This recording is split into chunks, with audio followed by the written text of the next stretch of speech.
Hey Aiden and Weston, it's Mommy. I'm leaving today for California to see Aunt Kate, and I'm going to miss you boys a lot. So I wanted to read you a story, Harold and the Purple Crayon.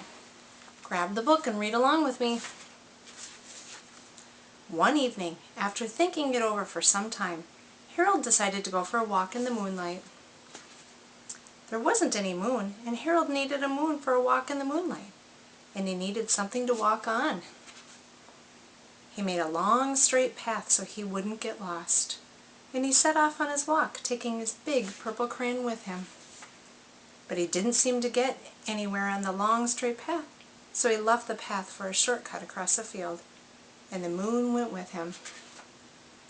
The shortcut led right to where Harold thought a forest ought to be. He didn't want to get lost in the woods, so he made a very small forest with just one tree in it. Turned out to be an apple tree. The apples would be very tasty, Harold thought, when they got red. So he put a frightening dragon under the tree to guard the apples. It was so terribly frightening. Even Harold was frightened by it. He backed away. His hand holding the purple crayon started to shake. Suddenly he realized what was happening. But by then Harold was over his head in an ocean. He came up thinking fast, and in no time he was climbing aboard a trim little boat. He quickly set sail, and the moon sailed along with him. After he had sailed long enough, Harold made land without much trouble, and he stepped ashore on the beach wondering where he was. The sandy beach reminded Harold of picnics, and he thought of picnics made him hungry, so he laid out a nice, simple picnic lunch.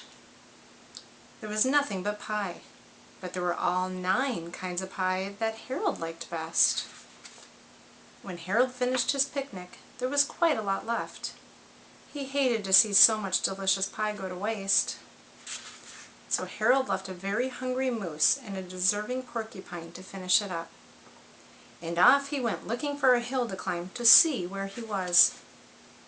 Harold knew that the higher up he went, and the farther he could see, so he decided to make the hill into a mountain. If he went high enough, he thought he could see the window of his bedroom. He was tired, and he felt he ought to be getting to bed.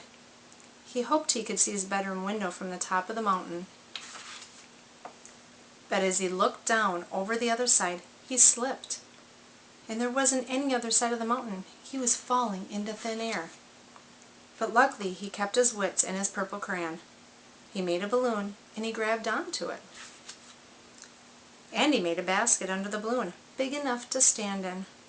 He had a fine view from the balloon, but he couldn't see his window. He couldn't even see a house. So he made a house with windows, and he landed the balloon on the grass in the front yard. None of the windows was his window. He tried to think where his window ought to be. He made some more windows. He made a big building full of windows. He made lots of buildings full of windows. He made a whole city full of windows. But none of the windows was his window. He couldn't think where it might be. He decided to ask a policeman. The policeman pointed the way Harold was going anyway, but Harold thanked him. He walked along with the moon, wishing he was in his room and in his bed. Then suddenly Harold remembered. He remembered where his bedroom window was, where there was a moon. It always was right around the moon. And then Harold made his bed. He got in it, he drew up the covers, and the purple crayon dropped on the floor, and Harold dropped off to sleep. The end.